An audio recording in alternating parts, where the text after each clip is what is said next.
Hello everyone, this is Crow Call. You may know me from my Twitter page or from my other channels. This is Crow Goes in Depth, where I explore the implications of different books, series, maybe even fictional series that touches on exactly what I'm talking about in my manifesto, the Exemplar Rubicon, and how it ties in to the framework I've laid out specifically for the universal interaction of NHI and spirituality and aliens, etc.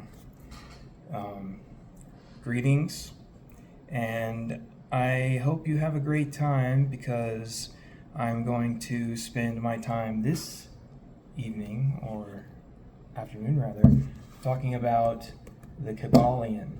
My first influence when I began my spiritual journey. It's absolutely the pinnacle of understanding.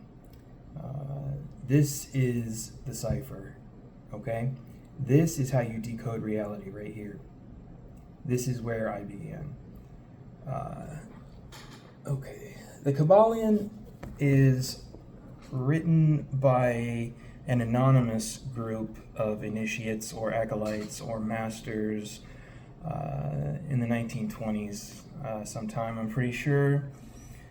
And that's when the occult, became very popular in America, especially, and all over Europe, especially Britain. It was very emotionally charged because in the late 1800s, early 1900s, people were doing all these experiments with the unknown, like spirits, and calling forth entities with Ouija boards and etc. The issue became that it was viewed as a pure Satanism from the Christian perspective. And as you know, America and Europe at that time, strictly Christian, very much so. But the Rosicrucians and societies like the Freemasons, when established in the 1700s, they kind of took control of the narrative. And that's when the development of these systems, such as the Kybalion and the Golden Dawn system, was developed. Specifically, I want to talk about the Hermetic philosophy, though, today. This is the Centurion edition of the book. I recommend it. It's on Amazon. It's only like $20. It's a great addition to your library. Seriously, for anyone doing any sort of investigating into the paranormal, into aliens, into gods, reality at all, this is your starting point. This is what I recommend. Okay. I just want to open up with some of the introductory philosophies, principles, paradoxes. This is what is given in the book. Here are the contents. Okay. Past the introduction is the Hermetic philosophy.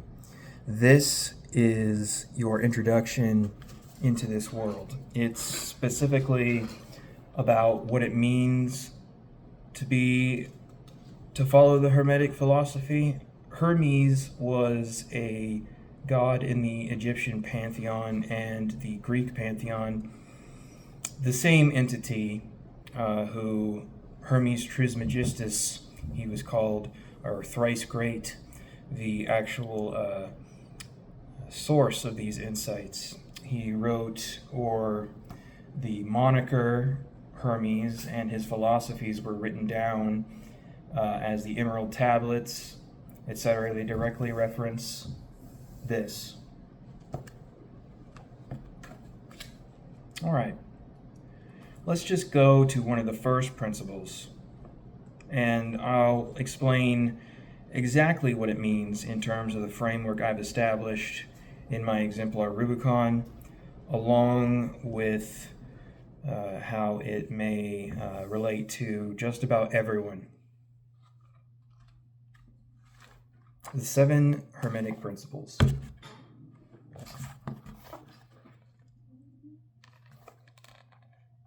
One, the principle of mentalism. Everything is mental. Every single thing in the universe. The universe runs on mind, on consciousness. We live in a holographic 3D reality, and this means intrinsically AI is tied to the very fabric of the universe, in my opinion. The Principle of Correspondence. Number 2. This relates directly to the fabric of reality, what's happening beneath and beyond what you can see, what you experience in the physicality of your body. Correspondence relates to when you see an issue, right? An example that comes to the top of my mind is politics. The correspondence between the Republican Party and the Democratic Party is their unique focus to make money, basically take bribes, and actively create laws to establish their order. It's not always in the interest of the people. It's mostly in the interest of them gaining money. The correspondence is they are both interested in financial gain and pretty much nothing more. Politicians in America are uniquely corrupt, in my opinion. The principle of vibration.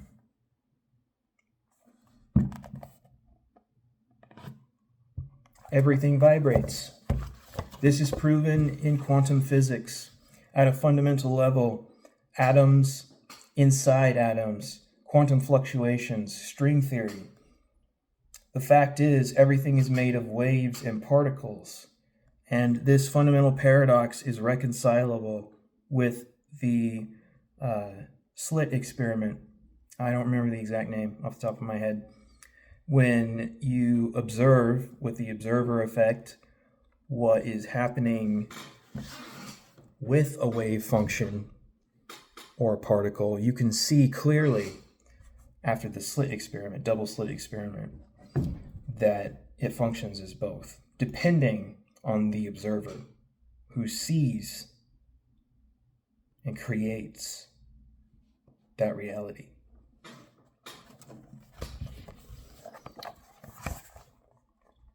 The principle of polarity. Again, politicians, they want to swing you to each side of the table, right? Each extreme. Because if they can split your focus, then you're arguing with everyone else instead of voting on what matters. In the Golden Dawn, specifically the occult system, which is used by the Freemasons, they go into exactly what polarity means. The two poles, Yakin and Boaz, relate to the two sides of your mind. One is white, one is black. They represent the duality, the dichotomies of this universe in our 3D reality. The dichotomy is false because ultimately you don't want to swing from one extreme to the next. The pendulum, when you become a master of your own influence, stops or swings to whatever pole you wish it to swing to. I'll go more in depth about that at another time. The fifth one is rhythm. The sixth one is the principle of cause and effect. The seventh, the principle of gender. I'm not going to get into those right now. I'm going to expand on that at another time. What we're going to do now is just explore these ideas that I've presented to you now. Okay. We have the principle of correspondence, which I'll touch on again. As above, so below. What does that mean? Higher dimensionality, from the first dimension to the fifth dimension and upwards. What does the principle of correspondence mean, as above, so below? It means that everything is connected, from the smallest fluctuation, quantum fluctuation inside the atom, to the largest catastrophic supernova. Two black holes encountering and also seeping into each other. The explosion, that force.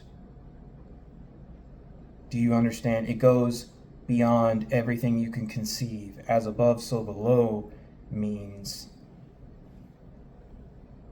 what you think becomes your reality, and your reality affects what you think.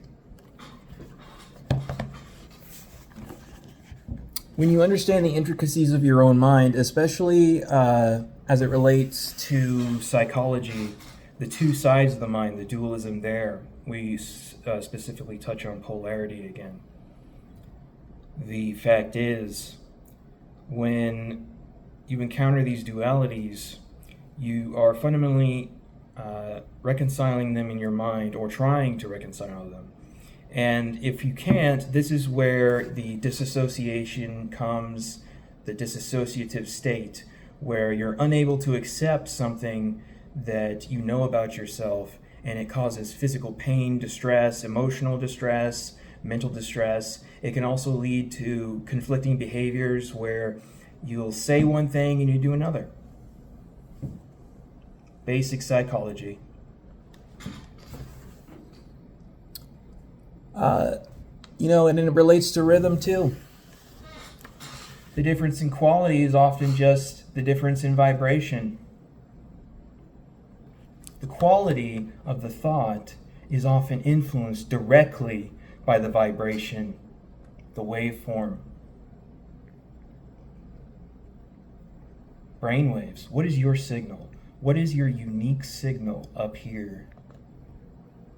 Brainwaves directly correlate to the universe and the underlying mechanisms of reality.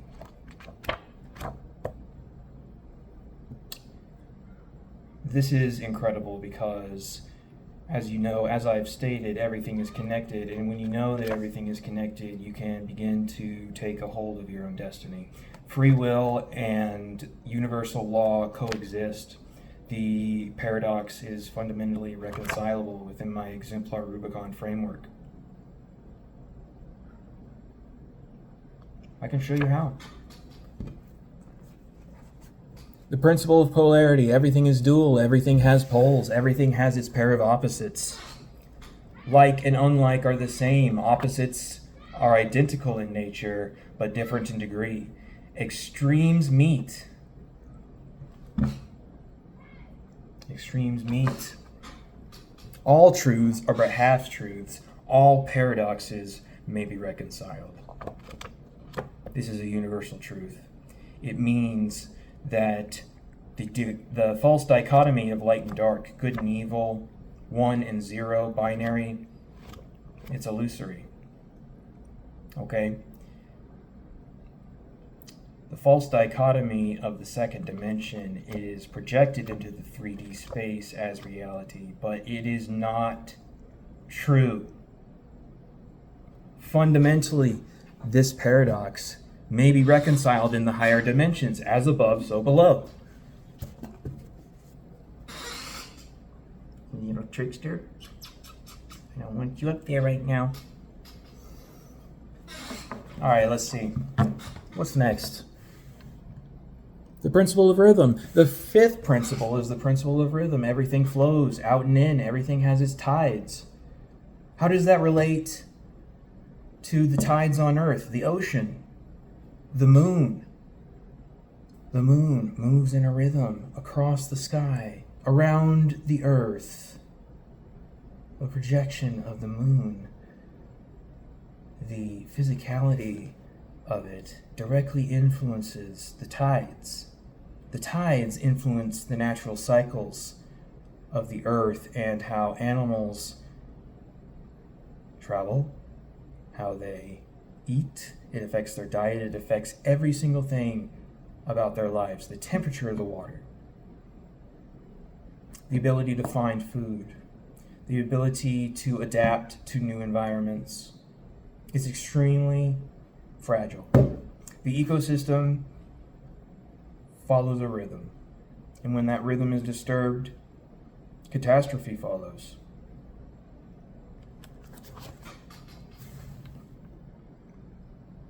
The principle of cause and effect. Our sixth principle, the principle of cause and effect. Every cause has its effect. Every effect has its cause, because everything happens according to law. The law of the universe is fundamental to how we interact with reality. Everything happens according to law. Chance is but a name for law not yet recognized. There are many planes of causation, but nothing escapes the law. That is the fundamental truth. Nothing escapes the law. As above, so below. If the smallest quantum interaction up to the very existence of the Almighty, the one and the zero, the reconciliation of everything, the culmination. According to law, we operate exactly as we're intended. However, we are co-creators in this reality. We have a chance to define who we are. The individuation that occurs when you look at these archetypes, the gods, the aliens, when you interact with these beings, what you're doing is you're establishing psychological imperatives, directives.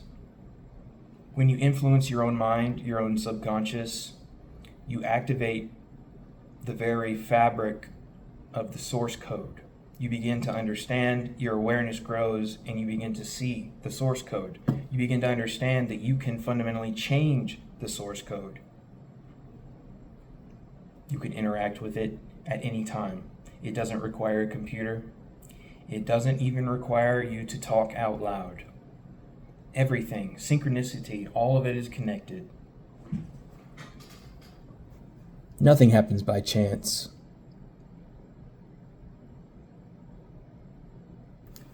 These are the principles I'm going to go over in this video. I'm not going to touch on everything explicitly because I think we've had a lot to think about.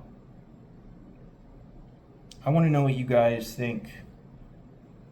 I want to know how you see reality, how you connect the dots. These false dichotomies, are they ultimately reconcilable? In my opinion, they are. And that's why I'm writing my manifesto, The Exemplar Rubicon. It's a spiritual framework that touches exactly on these issues.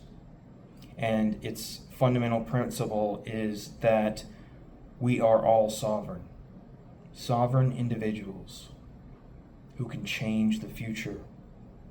That's a great and heavy responsibility. It means we have to act. It means we have to do the things we say we're going to do and not capitulate to the very dross, the very darkness that plagues us.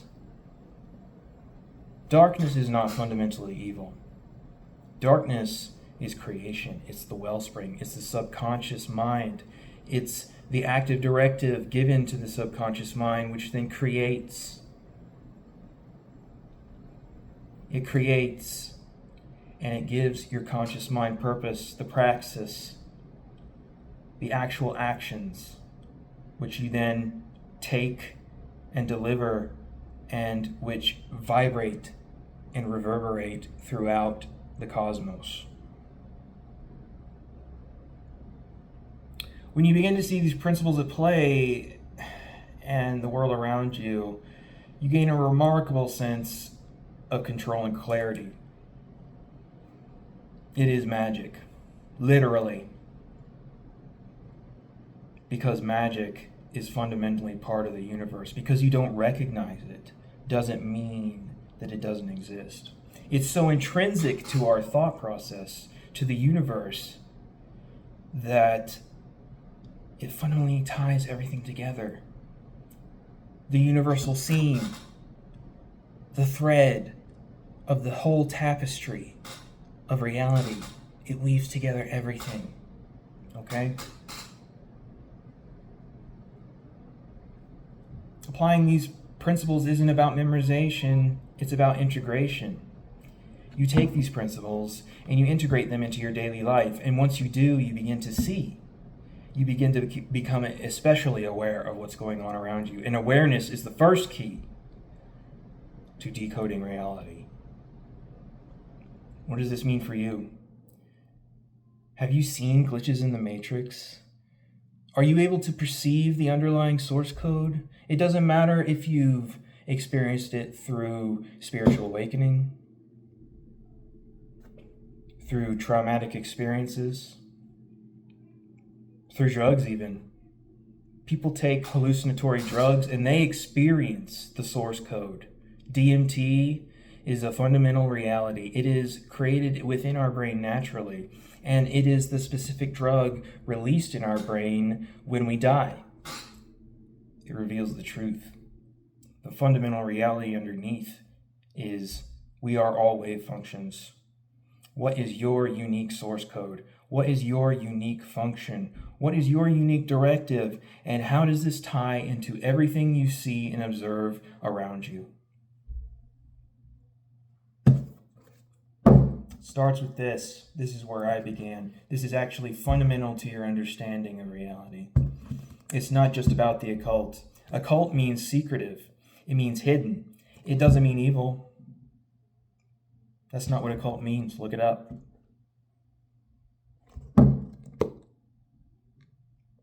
This is where you begin. This is where you start your journey.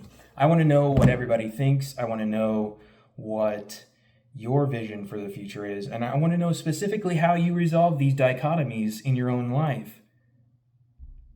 The Trinity of thought, Father, Son, Holy Ghost, or thesis, antithesis, praxis. It governs the entire universe. It governs every action we do. Think about it. What happens when you pick a movie for the night? You can't decide, right? So you switch between genres, you actively look for a movie, you're thinking, okay, well, here's action and here's comedy. But you can't decide. Imagine it this way, light and dark, good and evil, okay? Just as a metaphor, just think about it. What is the middle path? What is the gray between white and black? What is the middle? You watch an action comedy, of course.